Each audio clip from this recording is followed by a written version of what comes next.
Hello everyone, welcome to বুলের রান্নাঘর। আজকের recipe পাতলা ইলিশ মাছের ঝোল। এখানে আমি 800 গ্রাম ইলিশ মাছ নিয়েছি। প্রথমে আমি ইলিশ মাছগুলোকে ফ্রেশভাবে ধুয়ে নিয়েছি। মাছগুলোকে হলুদ, নুন আর সর্ষের তেল দিয়ে মাখিয়ে রেখেছিলাম 10 মিনিট। রান্নাটা আমি পুরো সর্ষের তেলেই করব। কড়াইয়ে বেশি পরিমাণে তেল নিয়েছি। প্রথমে বেগুনগুলো ভেজে তুলে নিয়েছি। ওই তেলে মাছগুলোকে অল্প পরিমাণে ভেজে তুলে নেব।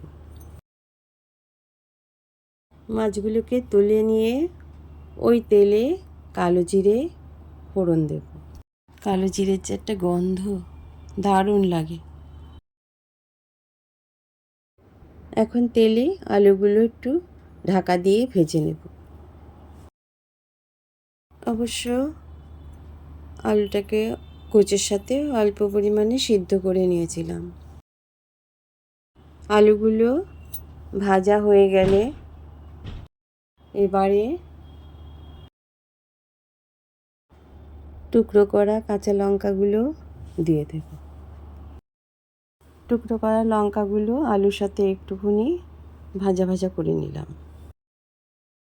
এবারে সিদ্ধ করা গাঁঠি কচুগুলো দিয়ে দেব। কচুগুলো একটু আলুর সাথে প্রথমে সাঁতলে নেব। এবার একটা বাটির মধ্যে হলুদ জলের মধ্যে গুলিয়ে রেখেছিলাম, সেইগুলো ঢেলে দেব। এখানে আমি কোনো রকমেরই মশলা দিইনি। বাটিতে গুলিয়ে রাখা হলুদটা এর মধ্যে ঢেলে দেব।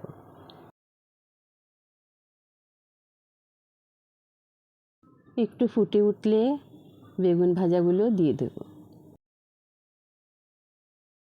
এবারে ভেজে রাখা বেগুনগুলো দিয়ে দেব। বন্ধুরা, তোমরা বেগুন নাও ভাজতে পারো, এমনিও দিতে পারো। এর মধ্যে পরিমাণ মতন নুন দেব।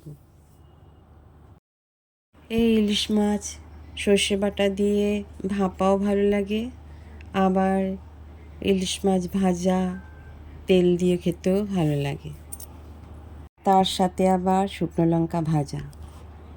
এখানে আমি অল্প পরিমাণে সর্ষে পোস্ত বাটা দিয়েছি।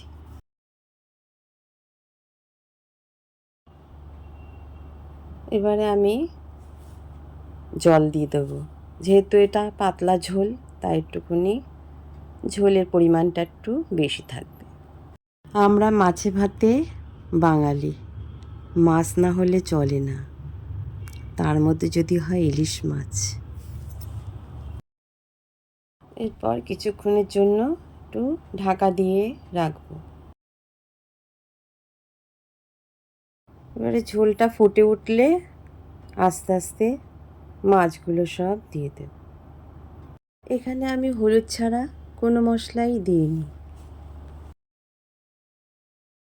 মাছ ভাজাগুলো দেওয়া হয়ে গেলে এর উপরে অল্প পরিমাণে সর্ষের তেল দিয়ে দেব। এই ইলিশ মাছের ঝোল গরম ভাতের সাথে খেতে ভালোই লাগে। এই মাছের এত দাম যে মানুষ সবসময় খেতে পারে না। কিছুক্ষণ ঢাকা দিয়ে রাখবো। ঢাকাটা তুলে কয়েকটা কাঁচা লঙ্কা চিড়ে এর উপরে দিয়ে দেব। কিছুক্ষণ ঢাকা দিয়ে রাখবো, তারপরে পরিবেশন করব। বন্ধুরা, তোমরাও এইভাবে রান্না করে দেখতে পারো, ভালো লাগবে। ভালো লাগলে একটা লাইক ও কমেন্ট করো। টেস্ট করে বলো কেমন হয়েছে।